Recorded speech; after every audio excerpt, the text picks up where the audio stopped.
Welcome to Enerpac's introductory training for the MITT-Series mechanical isolation and test tools. This session serves as a basic introduction to the MITT-Series tools.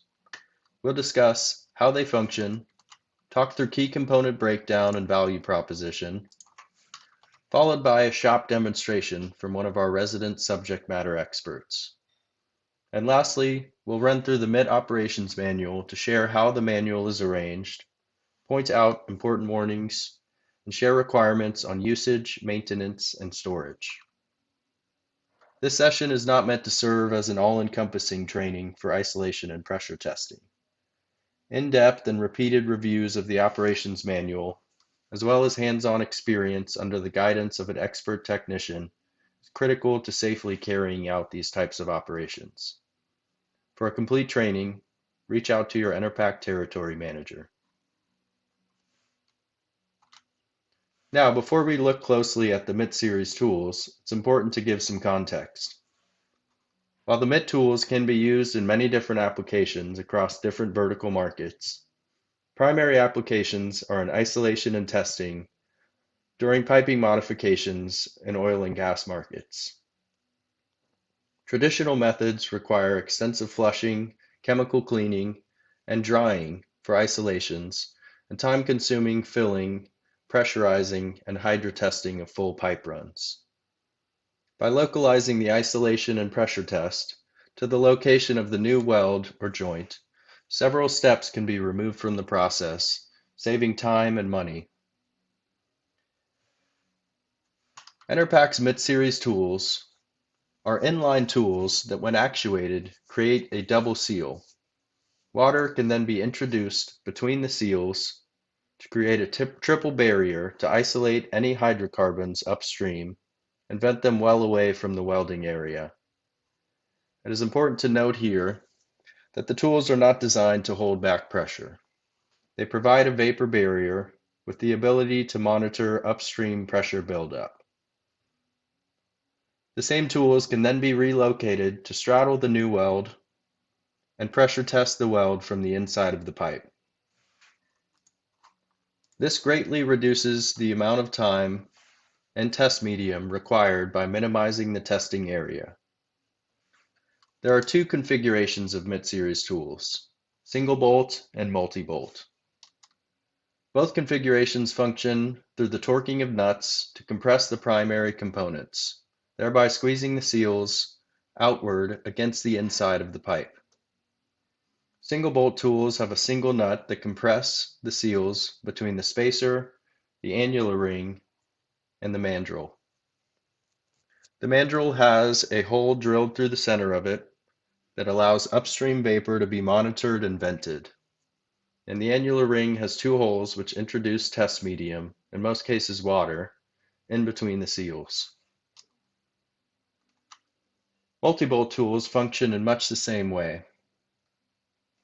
with multiple nuts torqued to compress the seals between the front plate, the annular ring, and the back plate.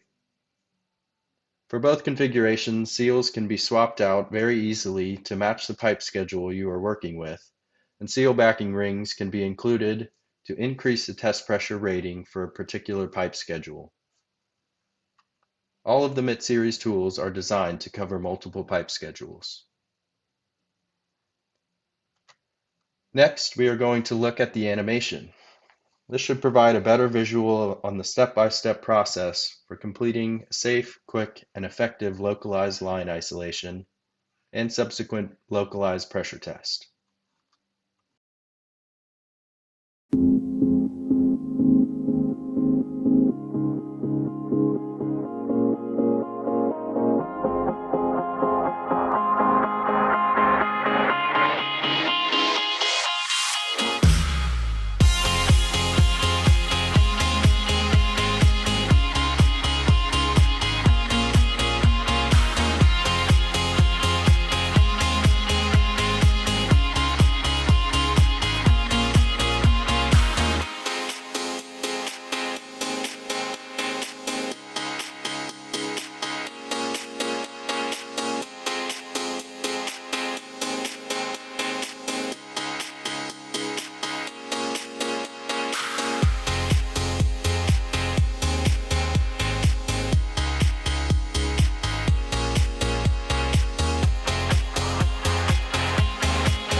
With the animation complete, some key points to remember are the dual-purpose multi-schedule functionality of the tools, the flexibility for use in elbows and tees, and with mismatched schedules.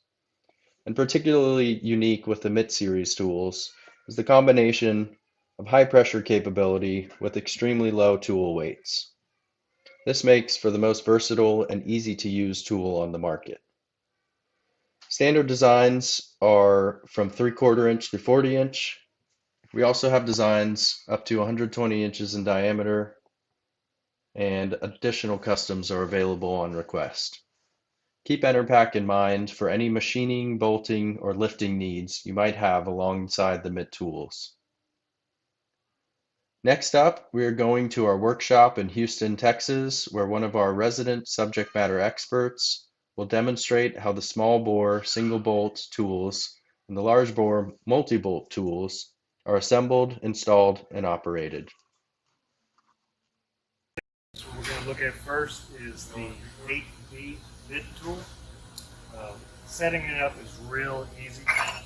There's a front plate, an annular or center ring, and then your back plate with your fastener studs.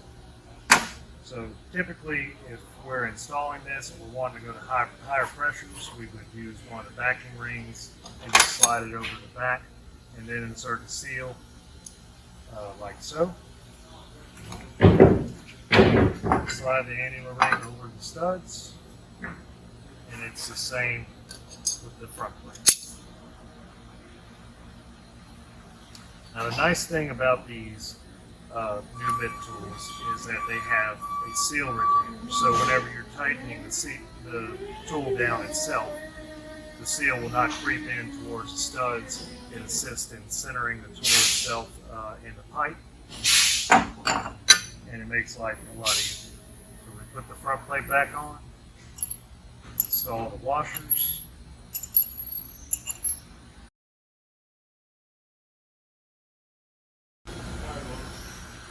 Nice and hand tight.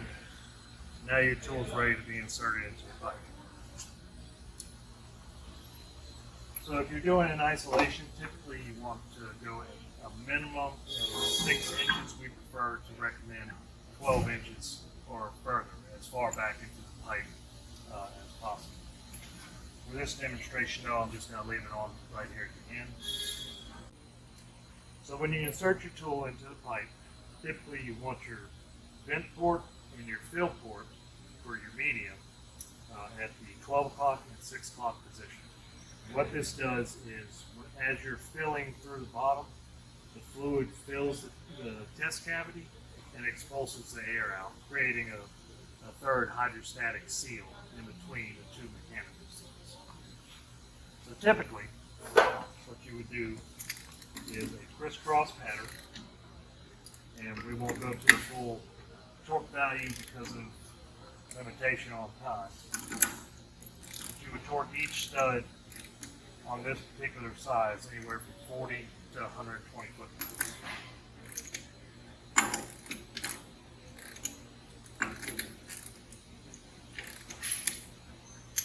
Once you complete the torque pattern, you install a vent pipe through the center of the tool. And what this does is it creates a mechanism for the tool itself to vent any harmful or flammable vapors or product from coming into the hot work area. It vents from behind the tool through the center, through the vent pipe, and then through a vent hose which will connect at the very end. And it has a monitor gauge to be able to monitor any back pressure. From there, install some hose extensions into the fill, onto the vent.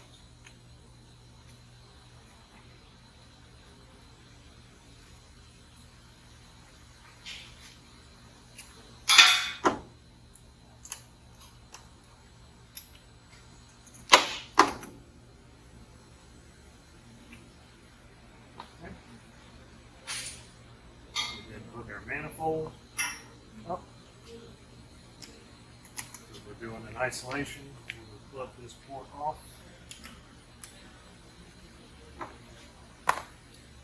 there, we would connect our pump, which is the MP-1000. Any variation of the MITT-Series can be used based strictly off of the pressure requirements. And then we would pump our pump, holding our finger over the vent hose until all the air was expulsed and fluid was coming out. Typically we use water as our medium. Once all the fluid is out, we then install another monitor gauge, 100 psi gauge, and we pressurize this cavity to, usually the target is 50 psi. That creates our third hydrostatic vapor barrier in order to ensure that our front and back mechanical seals remain intact throughout the welding or hot work process. During that process, during any hot work, typically a technician would stand by and monitor both gauges to assure the integrity of the tool remains throughout the hot work process. So now in terms of test setup, the installation of the tool is identical. Install the tool, torque it up, same values. The setup itself is a little different. We do not normally require a vent pipe, although it can still be used if you choose to continue venting the vapors from the pipe. The only variation really is that with your test manifold, you're going to install a test gauge, port there, through your fill port, and then connect your test port. Some facilities prefer redundancy of test gauges. Once you've filled the annulus space and expulsed the air completely, you can connect your second test gauge or just a simple block onto that line. From there, you pressure up to your test pressure, usually somewhere between 35 and 65% of the gauge range. Hold it for the prescribed time and let quality control die off on it.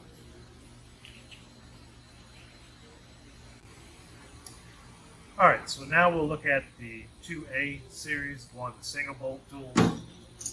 The concept is the same, except with a single fastener. With this tool, there's a collar, a washer, a nut, your front collar, again your center annular ring, and then your back plate / shaft. Just like the multi-bolt version, there's a lip to be able to retain the seal. Center ring goes on. Front collar, again, the retaining area for the seal. Install. With these, there's also an additional O-ring that must go over the top of the collar. And that's what this additional collar is meant for, is to be able to seal the volume that's being flooded down through the tool itself. Install the washer, install the nut. Installation is all virtually the same, with the exception of you don't have to use any kind of crisscross pattern. Still, there's appropriate torque values to be used on this one as well. And then you position your fill and your vent port at the 12 and 6 o'clock positions whenever you're installing. Now we will review the MITT-Series Operation and Maintenance Manual. As with all Enerpac manuals, there is a short introduction section. You'll notice right away that there is a warning that the isolation function of the MITT-Series tools is meant to be a vapor barrier only. They are not to be used as pressure plugs or to hold back pressure. Those familiar with inline isolations understand that there is a risk of tool ejection if the primary isolation is not in place, or if the primary isolation fails for any reason. Because of this, the upstream pressure gauge must always be monitored to ensure there is no pressure buildup behind the tool, and the vent line must be free of any obstructions or debris to allow proper venting to a safe area, well away from the hot work location. Please read through this section very carefully to make sure you're cognizant of all risks and mitigations associated with the MITT-Series tools.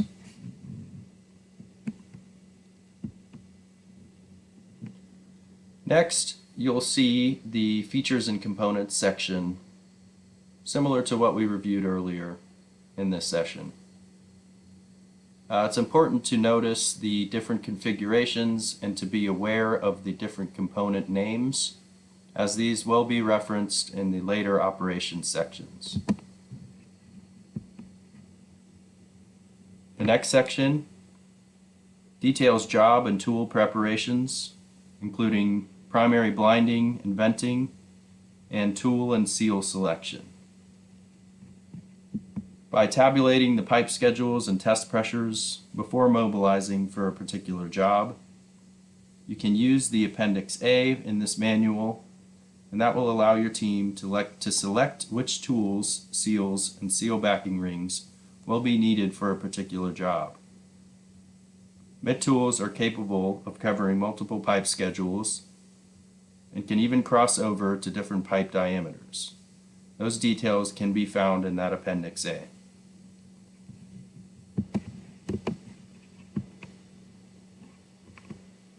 Next up, all operational steps are laid out sequentially to ensure your team's safety and efficiency on the job. Isolations and pressure testing are split into two different sections.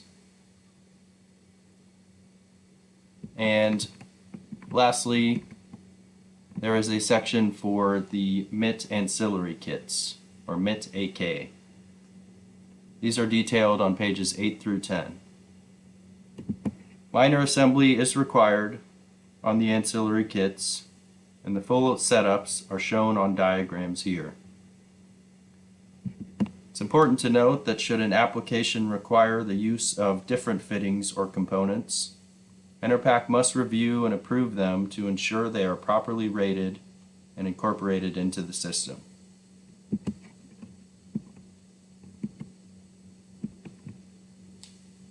The next section is the troubleshooting section. Most potential issues that can occur with inline isolations and pressure tests are detailed here with corrective actions so you can keep your troubleshooting to a minimum.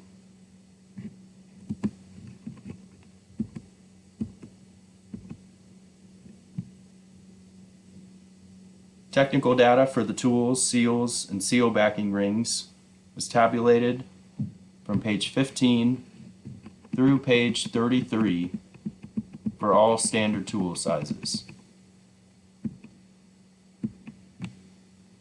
And lastly, here is the Appendix A referenced earlier. This is meant to serve as a quick reference table. If you know your pipe schedule and test pressure, you can quickly reference this table to determine which MITT tools can accommodate that, as there several tools might be able to accommodate a particular application.